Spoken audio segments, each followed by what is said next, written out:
Bonjour et bienvenue au prochain épisode de C'est quoi ta spécialité? Aujourd'hui, on a reçu le Dr Marchand. C'est une radio-oncologue à l'hôpital Maisonneuve-Rosemont. Elle est venue nous parler de son parcours pour devenir radio-oncologue. C'est une spécialité à laquelle on n'est pas exposé pendant l'externat. Donc, c'était super intéressant de pouvoir lui poser toutes nos questions au sujet de cette spécialité. Elle nous a parlé un peu d'une journée typique comme radio-oncologue. Elle a aussi parlé de sa spécialité. Elle nous a fait part aussi des moments plus difficiles comme radio-oncologue, en fait. Donc, c'était vraiment intéressant. On lui a posé 1 million de questions. Oui. Donc, on vous conseille vraiment l'épisode. Bonne écoute. Avant de commencer l'épisode, on aimerait remercier notre commanditaire ArchiMD. ArchiMD est une firme de gestion de patrimoine spécialisée dans les besoins des médecins. Que vous soyez étudiant, résident, en pratique ou à la retraite, c'est une firme de finances accessible et professionnelle qui sont là pour vous aider à gérer et à optimiser vos finances. Comme étudiant, si vous avez des questions pour vos prêts, vos assurances, votre marge de crédit ou même vos investissements, vous allez avoir des réponses à toutes vos questions dans une rencontre en ligne en moins de 20 minutes. On vous encourage vraiment à profiter de leurs services qui sont vraiment adaptés à votre situation. Le lien va être en bio si vous voulez prendre rendez-vous avec eux dès aujourd'hui. Donc, on remercie ArchiMD.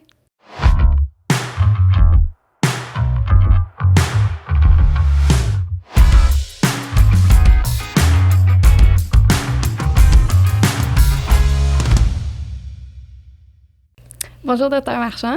Bonjour. Merci d'avoir accepté l'invitation. On est vraiment heureuse de vous avoir avec nous aujourd'hui. Ça me fait très plaisir d'avoir été invitée à votre podcast. Donc, pour commencer, est-ce que vous voulez nous parler un petit peu de si vous avez toujours su que vous vouliez aller en médecine? Oui, je peux commencer par ça.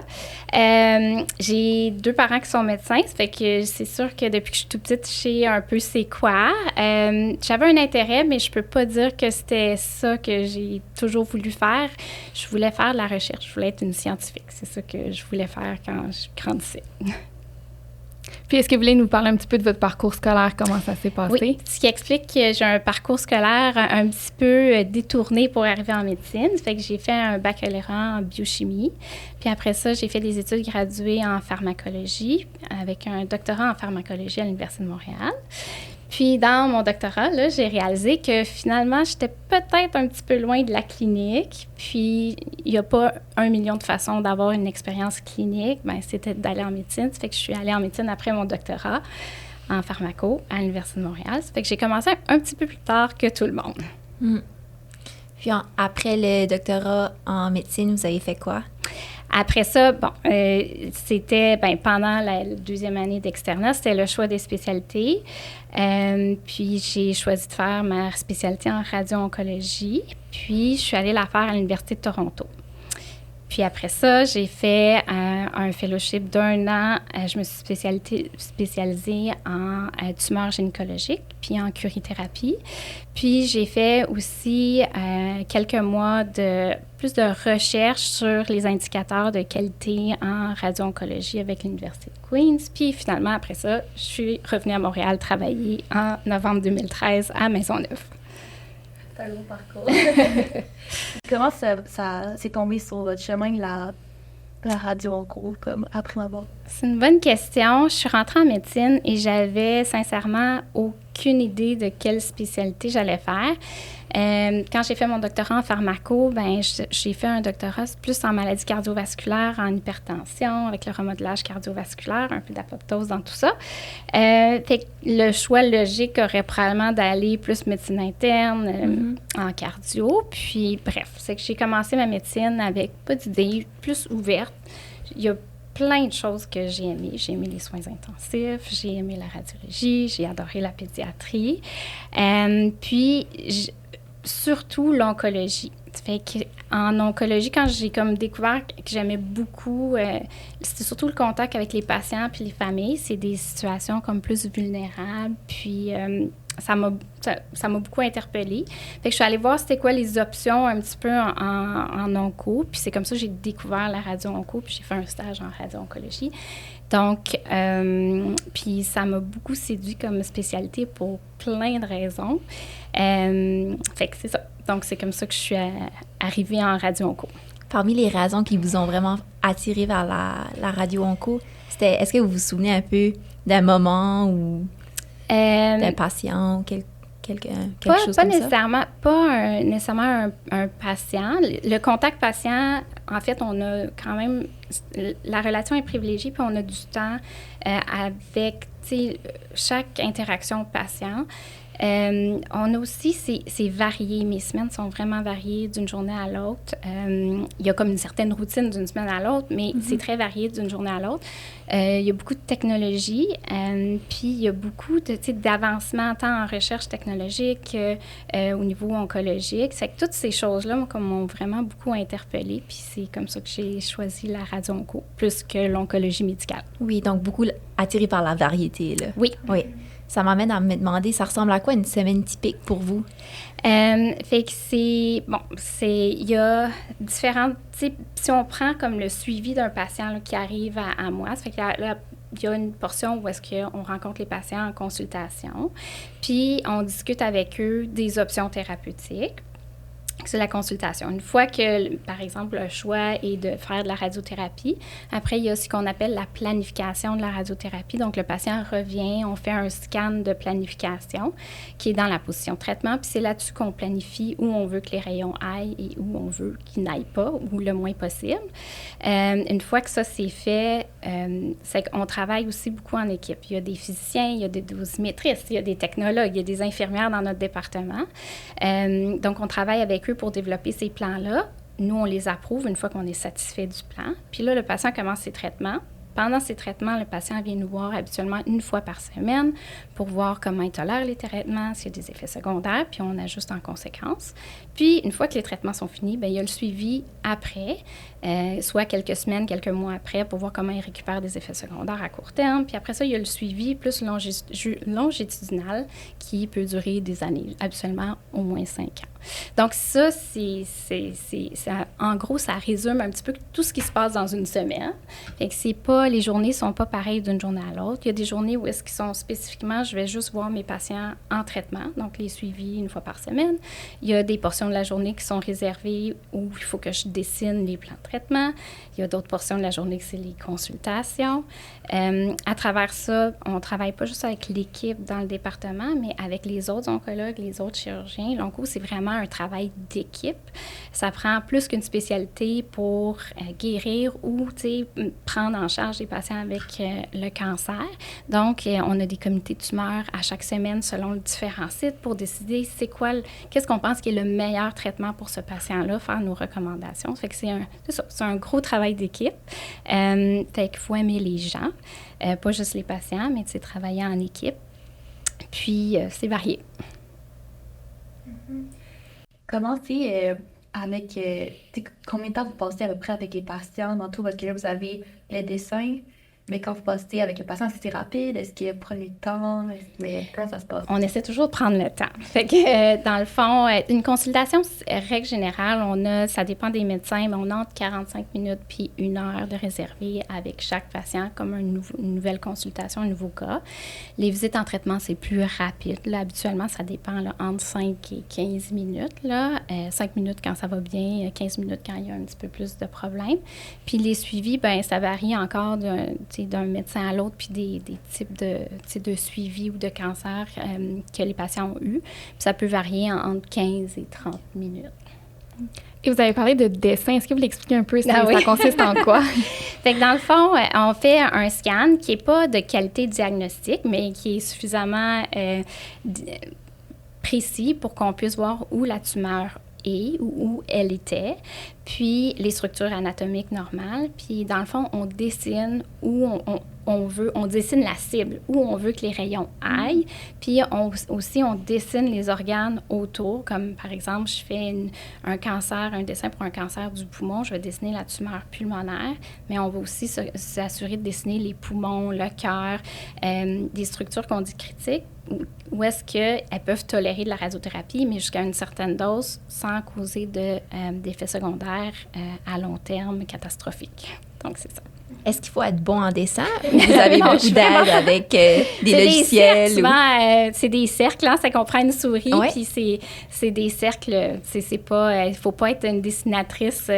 Il faut pas faire un tableau. Je veux dire, je regarde le tableau en arrière, ça peut ressembler à des cercles, des cibles un peu comme ça. Là. Quand même accessible. Oui. OK. Ben, on développe aussi une certaine expertise. Ben, on n'est pas radiologiste diagnostique, mais à force de voir des scans, on est pas mal bon à déterminer qu'est-ce qui devrait être là, puis qu'est-ce qui ne devrait pas être là, puis qu'est-ce qui est une structure normale, que pas normale, ou des variations aussi.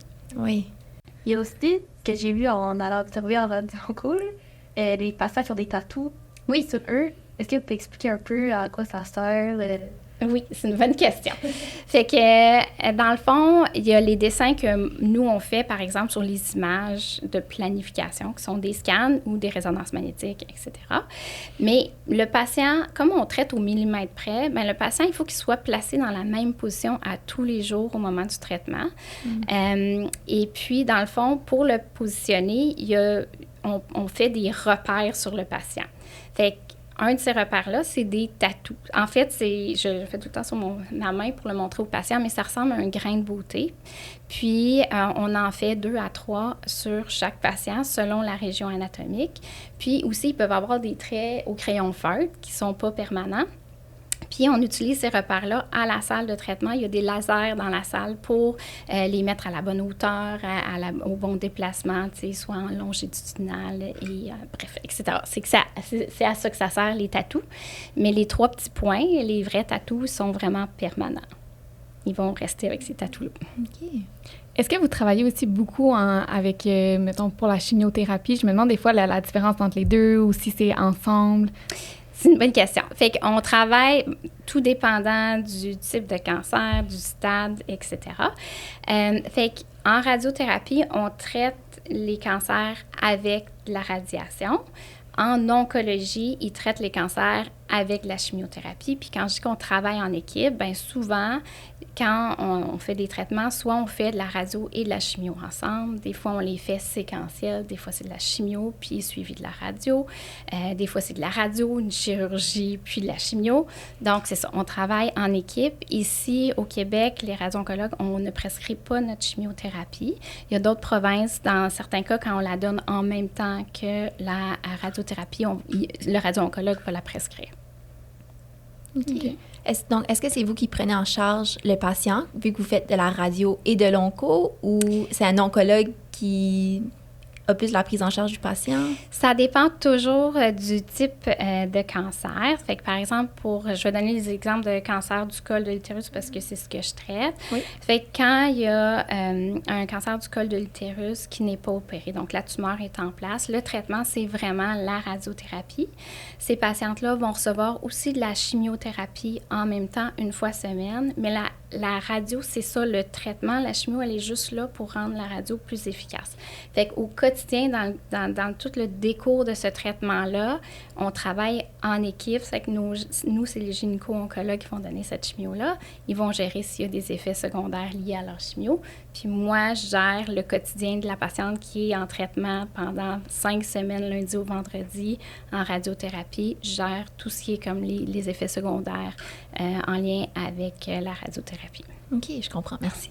Est-ce qu'il y a beaucoup d'effets secondaires liés à la radiothérapie? Ça dépend. C'est que la radiothérapie, c'est un traitement qui est local. Fait que souvent, les effets secondaires sont en lien avec la zone qu'on a irradiée.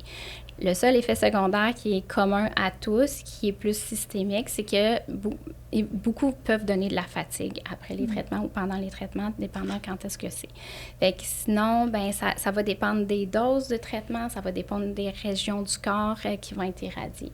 Fait que c'est très variable d'un site à l'autre. Est-ce que c'est toujours des tumeurs ou comme des cancers? Est-ce que c'est toujours malin ou des fois ça peut être comme plus bénin? C'est une bonne question. Il y a très peu d'indications de radiothérapie pour les conditions bénignes. Il y en a une qui est l'ossification ectotropique qui peut arriver après des prothèses de hanche, par exemple. Puis ça, c'est bénin, mais c'est limitant pour le patient. Puis on va donner de la radiothérapie, par exemple, dans les heures suivant la chirurgie pour éviter qu'ils développent ça. Il y a des patients qui vont développer des kéloïdes qui sont comme des petits nodules de cicatrisation sur la peau quand on fait des petites résections cutanées. Fait qu'il y a certains patients qui ont plus tendance à faire ça. C'est que ça, c'est une autre indication bénigne de radiothérapie. Mais autrement, la plupart de nos patients, je vous dirais 99%, c'est malin. OK. Parce que quand c'est bénin, j'imagine qu'il n'y a pas nécessairement de symptômes, donc ça reste là ou... Une tumeur bénigne, oui. Ça dépend toujours, mais règle générale, parce que la radiothérapie, ça vient avec des effets secondaires aussi, puis c'est toujours une balance, c'est quoi le bénéfice, puis c'est quoi les effets secondaires.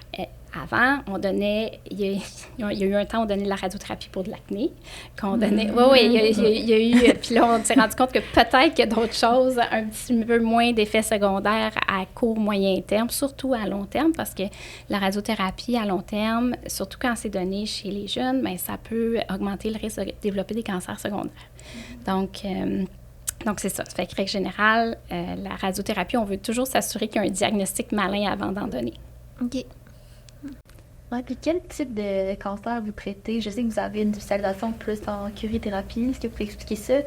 Puis c'est pourquoi que ça serait le plus utile, la radiothérapie? La curithérapie ou la radiothérapie en général? Ouais, les deux. OK. C'est une autre question. C'est que, pour commencer, c'est que tout dépendant de quel site où on travaille. C'est qu'à Montréal, règle générale, c'est des sites tertiaires, secondaires. Que la plupart des radio-oncologues ont des surspécialisations, c'est-à-dire qu'on ne va pas traiter toutes les tumeurs. On s'est surspécialisé en un type ou deux de tumeurs.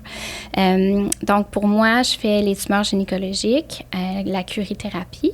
Je traite les cancers du sein puis les lymphomes aussi. Ce que tous les radio-oncologues font tous aussi, c'est qu'on fait de la radiothérapie de palliation. C'est-à-dire que c'est des patients qui ont des diagnostics de cancer, qu'on sait qu'ils ne vont pas guérir de ce cancer-là, mais on donne des traitements soit pour enlever les douleurs osseuses, ça c'est très efficace, arrêter les saignements en lien avec des tumeurs. Fait que ça, on en fait tous. Puis il y a une urgence en radio-onco qui est la compression médulaire. Puis ça, c'est la seule où est-ce qu'un radio-oncologue va se lever la nuit puis il va aller traiter son patient, peu importe. C'est vraiment la grosse urgence que nous, on a en radio-onco. Sinon, pour ce qui est des tumeurs gynécologiques puis la curithérapie, c'est que quand je parle de radiation, depuis le début, je parlais plus de radiation qu'on dit par photon ou de la radiothérapie externe. Donc, c'est une machine qui tourne autour du patient. Il n'y a rien qui touche le patient. C'est des photons un peu, un peu, comme les molécules d'imagerie, mais avec une énergie un petit peu plus élevée, avec donc des propriétés thérapeutiques. La curithérapie, ça utilise des sources de radiation. Donc, par exemple, on utilise l'iridium 92, c'est-à-dire qu'on va aller pour les cancers du col, à la fin des 25 traitements de radiothérapie externe, on va aller mettre un implant directement sur le col de l'utérus où la tumeur est. C'est un implant temporaire. Une fois que ça s'est installé, on fait ça comme dans une salle d'opération, si vous voulez, on a l'anesthésie avec nous. Les patientes sont soit sous anesthésie générale ou épidurale, donc elles ne sentent pas ce qui se passe au moment qu'on implante l'appareillage. Puis, on fait les images, puis on dessine vraiment où est-ce qu'on veut que la tumeur, où on veut que les rayons aillent, spécifiquement avec ce qui reste de tumeur actuelle, de ce qu'on voit à l'imagerie cette journée-là. Puis, une fois que ça c'est fait, bien là, on branche l'implant à une machine qui va pousser la petite source de radiation dans l'implant. Temporairement, ça dure à peu près 15 minutes. La source de radiation rentre on appelle ça un cochon, bref, le flexitron, qui en fait est blindé. Ça fait qu'il n'y a aucune radiation pour les gens. Tu sais, quand je fais l'implant, moi, je ne suis pas exposée, mes technologues ne sont pas exposés. La seule personne qui reçoit la radiation demeure la patiente. Au moment du traitement, on enlève l'implant, puis la patiente rentre chez elle le soir même, puis on répète ça 3 à 4 fois. Donc, c'est une radiothérapie qu'on peut dire vraiment ciblée, mais qui implique une procédure, c'est invasif. On peut le faire aussi pour les tumeurs de la prostate, par exemple. Les tumeurs de l'œsophage aussi, ça se fait, mais moins fréquemment. Puis certaines situations pour les cancers du sein, où est-ce qu'on va aller implanter. Donc, le chirurgien va aller enlever la tumeur. En salle d'op, on va aller mettre un implant directement au site qu'on appelle la mastectomie partielle. La patiente se réveille, puis elle a un implant. Puis là, dans les jours qui suivent, on donne le traitement de radiothérapie. On enlève l'implant une semaine après. Tout est réglé en dedans de 2 semaines. Fait que ça, c'est de la radiothérapie qu'on dit comme plus ciblée, mais qui implique des procédures plus invasives. Oui. Donc, à ce moment-là, dans la salle, il y a le chirurgien qui fait sa chirurgie, puis ensuite, il y a vous qui arrive puis qui mettez l'implant, c'est ça? Oui, pour les cancers du sein, oui. OK. Oui. Quand vous faites ça, est-ce que vous avez des suivis comme plus rapprochés avec les patients vu qu'ils ont un implant? Oui. C'est que dans le fond, quand on fait ça, le lendemain matin, la patiente revient en radiothérapie, on regarde la plaie, l'implant, s'assurer que tout est correct, on fait un nettoyage. Puis nous, pendant ce temps-là, on est en train de générer le plan de radiothérapie. Puis après ça, elle va commencer habituellement, c'est 1 semaine après la chirurgie, les traitements 2 fois par jour pendant 1 semaine. Puis après ça, c'est fini.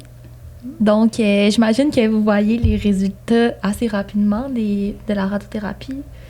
Ça dépend. Bon, ça dépend toujours du type de radiothérapie ou dans quel contexte qu'on la fait. Fait que quand on la fait dans le contexte d'une tumeur qui est en place, par exemple pour les cancers du col, de l'utérus, oui, on le voit pendant les traitements au moment de la curie, il y a une énorme différence entre le moment où la patiente a commencé son traitement puis au moment qu'on fait les implants de curithérapie. On voit que la tumeur a vraiment significativement diminué. Puis la radiothérapie aussi, ça va continuer à agir plusieurs semaines après la fin des traitements. Ça fait que souvent, si on fait des contrôles d'imagerie, on les fait habituellement pas plus tôt que 3 mois après pour voir une réponse radiologique qui est plus réaliste ou contemporaine, là. Ça, c'est quand il y a de la tumeur en place. Mais il y a beaucoup de traitements de radiothérapie qui sont des traitements qu'on dit de police d'assurance. Donc, la tumeur, elle a été enlevée, puis c'est là pour diminuer le risque que ça revienne. C'est que dans ce temps-là, on voit pas nécessairement l'effet de la radiothérapie. On voit les effets secondaires, mais l'effet, on le voit quand les patients, la tumeur ne revient pas. Donc, ils ne récidivent pas. Est-ce que ça arrive que des patients refusent ce traitement de police d'assurance secondaire? Oui. Ouais. Oui, mais c'est c'est aussi une grosse partie du travail d'oncologue, c'est qu'on est là pour présenter les options, ce qu'on pense être médicalement le meilleur traitement pour le patient. Mais aussi, ce que je dis aux patients, c'est en bout de ligne, c'est eux nos patrons, parce que c'est eux qui vont subir les effets secondaires. Puis, chacun a des valeurs différentes, sont peut-être rendus à des moments différents dans leur vie. Il y a des patients pour qui leur qualité de vie actuelle est vraiment hyper importante. Ils sont bien. Hein? Ils m'arrivent, puis je leur dis, je vais vous donner une police d'assurance, vous vous sentez bien, vous n'avez pas d'effets secondaires, mais moi, je vais vous donner ces effets secondaires-là. Ça va faire que peut-être, dans 5 ans, vous avez on va diminuer votre risque de récidive de ça.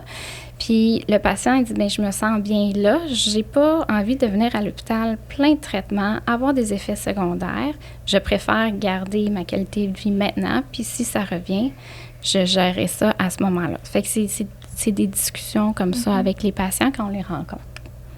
Ouais. Comment vous vivez ça un peu, d'avoir des patients justement qui peuvent être très malades ou qui peuvent soit refuser ou qu'il n'y a pas nécessairement beaucoup de chances de survie d'ici 5 ans? Comment ça se passe dans le quotidien pour vous? Il y a toujours des situations qui nous touchent ou qui nous affectent plus. C'est ce que je peux dire de la radiothérapie, que même quand c'est pas en curatif, donc je fais quand même beaucoup de palliation, puis on en fait quand même beaucoup, puis il y a beaucoup de... Le cancer, c'est une maladie chronique aussi, hein, puis ça a beaucoup changé en 10 ans. Quand je faisais ma résidence, des patients qui avaient des métastases cérébrales survivaient en moyenne 3 mois, puis c'est plus notre réalité maintenant. Ils survivent 12-18 mois à l'immunothérapie avec les traitements oncologiques a beaucoup changé de choses.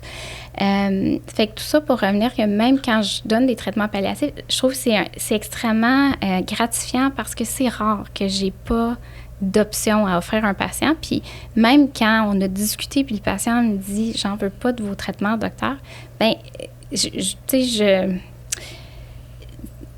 trouve que quand la discussion a été faite, puis son choix était comme éclairé, autonome, tu sais, je trouve que mon travail était fait, puis je trouve que c'est satisfaisant puis gratifiant.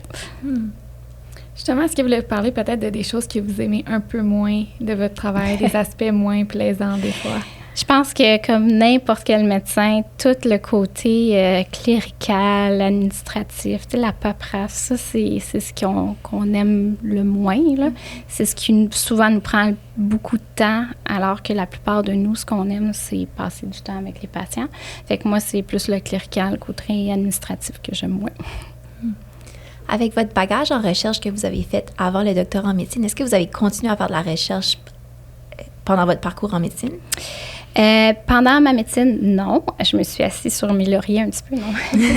Non, ça m'a permis de, tu sais, mon expérience en recherche, je l'avais, tu sais, bon. Fait que ça m'a permis de me concentrer plus sur la clinique, puis de ce que c'était la médecine, puis faire mes choix. J'en ai fait un peu pendant ma résidence. Puis après ça, ben quand je suis, puis pendant mon fellow, toute évidence, mais en revenant à Montréal, moi, je suis à Maisonneuve-Rosemont, puis on a un site, on est affilié à l'Université de Montréal, mais j'ai été engagée comme clinicienne. Fait que moi, mon mandat premier, c'est de m'occuper des patients. C'est sûr que j'ai un intérêt en recherche puis en enseignement aussi. Ça fait que je trouve le moyen de, tu sais, collaborer. Puis donc, je fais des petits projets par-ci, par-là, mais plus en collaboration. J'ai malheureusement pas le temps de comme partir mes choses toute seule. Mais donc, je vais chercher mon petit fixe de recherche comme ça. Puis vous avez parlé aussi du fellow. Est-ce que vous voulez expliquer pourquoi des fois certaines personnes vont le faire à l'extérieur, d'autres restent plus ici? Est-ce qu'il y a des raisons spécifiques? Bien, je peux parler pour l'Université de Montréal. Donc ça va varier d'université à l'autre, mais à l'Université de Montréal, pour particulièrement le département de radiologie, radio-onco puis médecine nucléaire, quand on revient travailler soit en centre universitaire ou en centre universitaire affilié, puis donc en revenant dans ces centres-là, ben, on est affilié à l'Université de Montréal, donc on a comme une nomination de professeur. Mais les règles de l'université demandent à ce que le médecin va aller faire 1 an à l'extérieur de la province, une formation complémentaire. Puis, particulièrement pour le département de radiologie, radio-onco, médecine nucléaire, c'est un total de 2 ans. Fait que c'est minimum 1 an à l'extérieur. Puis la deuxième année, ben, ça peut être dans la province, mais sous forme de projet de recherche ou maîtrise, etc. Qu'est-ce qui a fait en sorte que vous avez choisi Toronto? Ben, j'étais pour la résidence ou pour toutes? Bon, on va commencer par la résidence. La résidence, ben, je suis... à partir du moment que j'ai vraiment décidé que je voulais la radio-onco, je m'étais dit, ben si jamais je suis pas acceptée à Montréal, ben tant qu'à pas être à Montréal, je vais aller, c'est où l'autre plus gros centre, ou le plus gros centre de radio-onco au Canada, puis c'était à Toronto. Bon, c'était pas si loin. C'est que j'ai été appelée en entrevue, puis j'avais jamais mis les pieds, j'avais pas fait de stage, rien. J'ai été chanceuse, ils m'ont amenée en entrevue.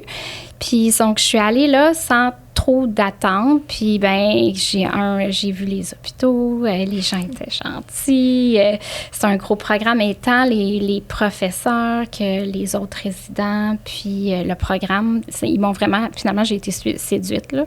Quand j'ai fait mon entrevue, je peux vous dire que ce que je me souviens, c'est qu'ils m'ont parlé de voyage, de restaurants ou de nourriture, puis en tout cas, je les ai trouvés fort sympathiques, fait que finalement, je les ai mis premiers sur mon ranking, puis ben en tout cas, c'est comme ça que je suis aboutie à Toronto.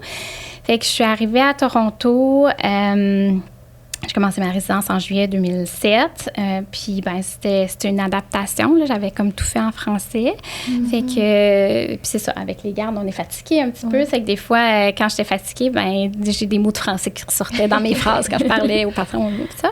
Puis, donc, je me suis adaptée à la ville. Et puis, il y a plein de... C'est très dynamique en termes, tu sais, de recherche, d'enseignement, tout ça. Puis, une fois que j'ai fini ma résidence, ben, j'étais intéressée par la thérapie.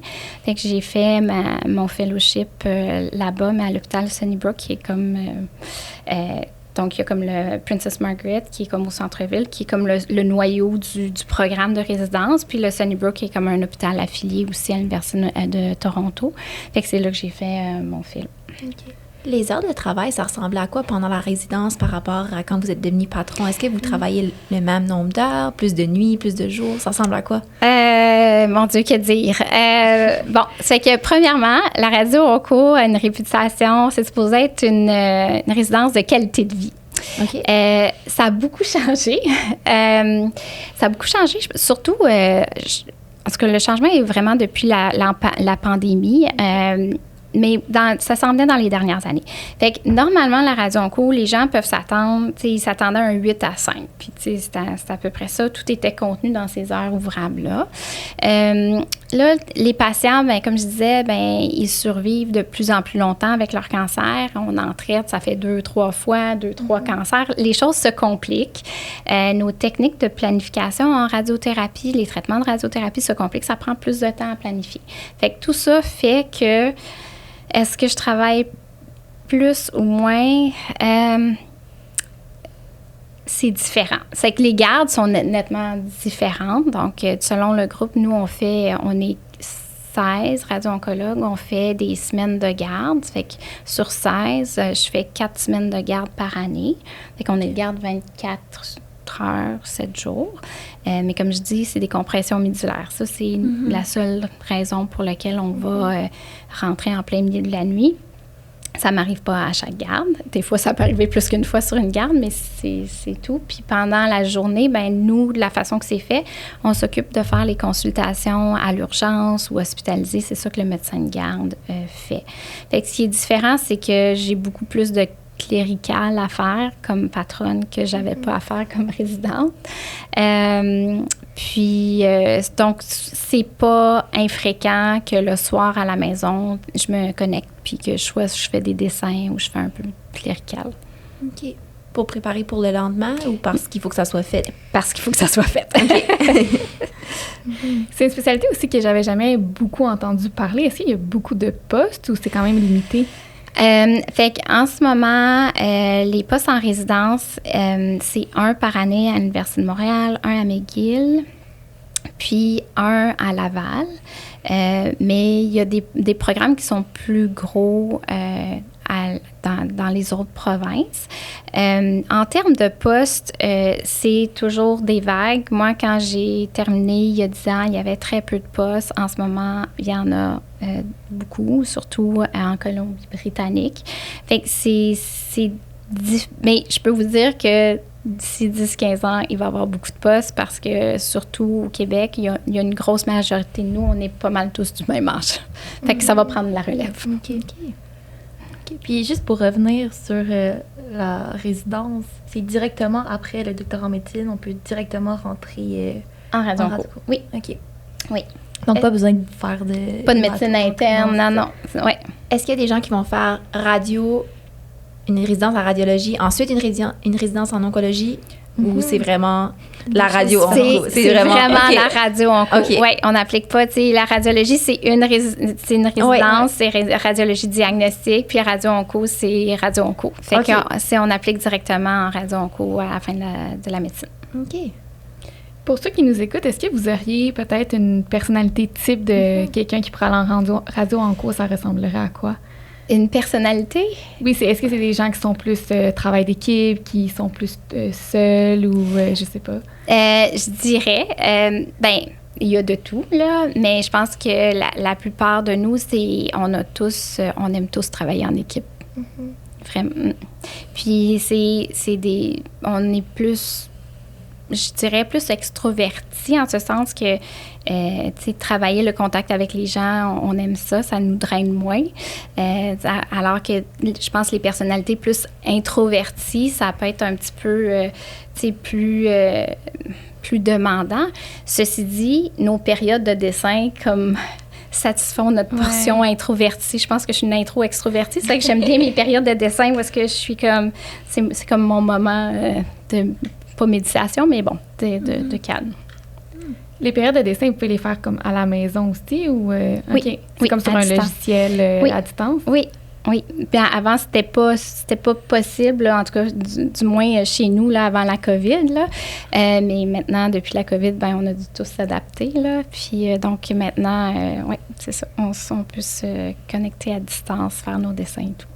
Vous avez parlé un peu de l'évolution de la radiothérapie à travers le temps. Comment votre spécialité a évolué, puis comment vous la voyez évoluer, avec le temps? Est-ce que ça va changer encore rapidement dans les prochaines années? Oui, certainement. Fait que moi, j'ai pas vraiment connu ça pendant ma résidence, mais initialement, là, on faisait pas de scan de planification où est-ce qu'on voyait les structures. On faisait ce qu'on appelle une simulation, où est-ce qu'on se basait sur les repères osseux pour mettre nos champs de radiothérapie. Donc, c'est comme imaginer comme un carré. Fait qu'on traitait un sein, puis OK, c'était ça la limite, ici, puis on mettait ça sur la patiente avec au moment du simulateur. Maintenant, ben on voit avec le scan tous les organes, puis on dessine, puis les traitements sont passés par exemple, d'un traitement statique comme une boîte, si vous voulez, à des choses très conformes où est-ce qu'on est capable que les rayons ou la haute dose de radiothérapie suivent vraiment l'anatomie de la tumeur, puis épargnent beaucoup plus les organes avoisinants. Ce qui fait qu'il y a beaucoup plus de choses à dessiner. C'est plus long, mais il y a l'intelligence artificielle qui s'en vient, puis que déjà, on a commencé progressivement, c'est pas parfait, mais à intégrer pour certaines choses. Fait que là, on l'utilise, par exemple, pour dessiner certains organes à risque. Fait que les poumons sont dessinés par le logiciel. Okay.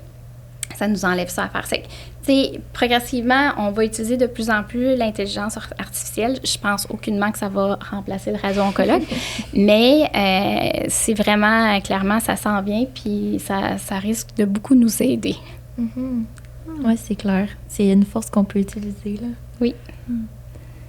On pourrait peut-être passer aux questions en rafale pour terminer l'épisode. Donc, on va vous poser des questions. Vous n'êtes pas obligé de justifier vos réponses, mais si vous voulez, vous pouvez le faire aussi.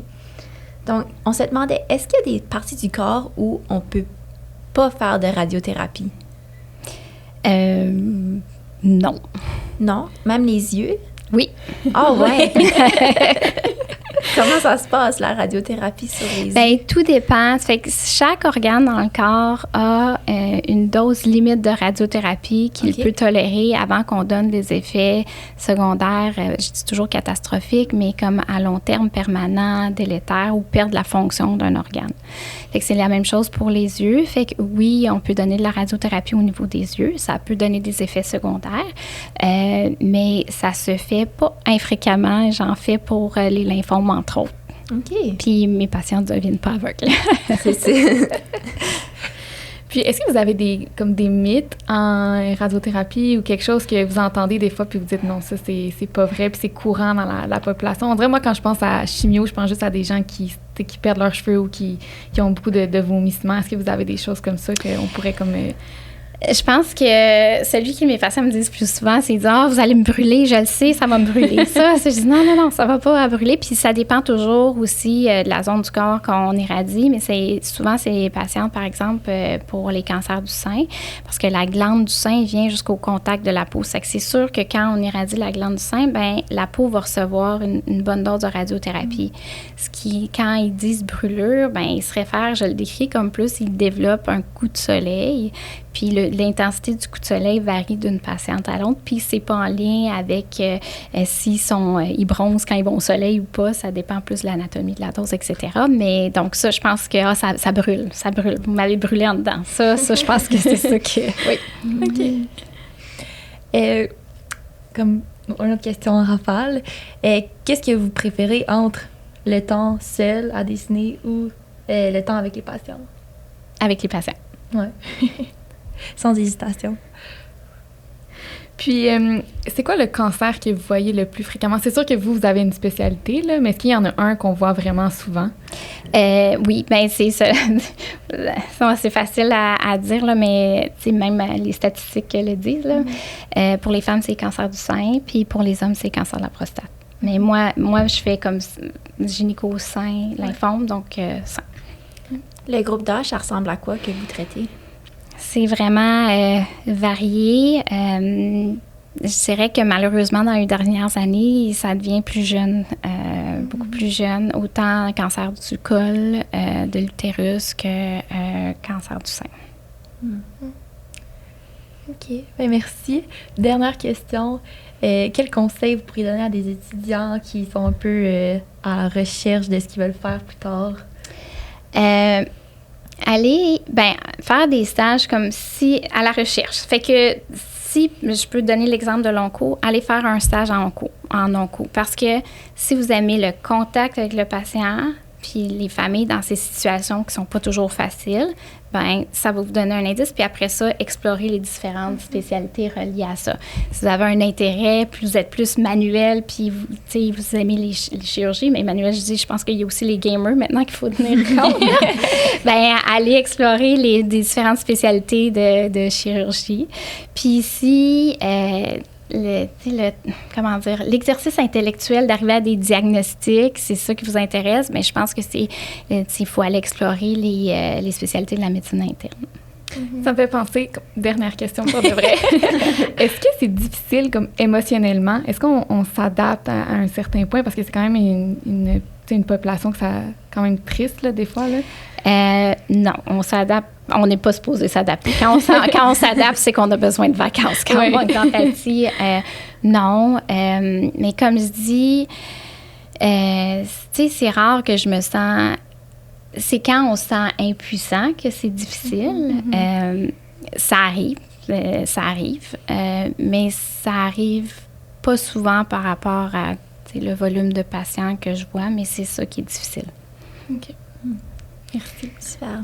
Merci beaucoup d'être venu aujourd'hui pour cet épisode. On a beaucoup apprécié vos réflexions. On a appris vraiment beaucoup, je pense. Oui. Ouais.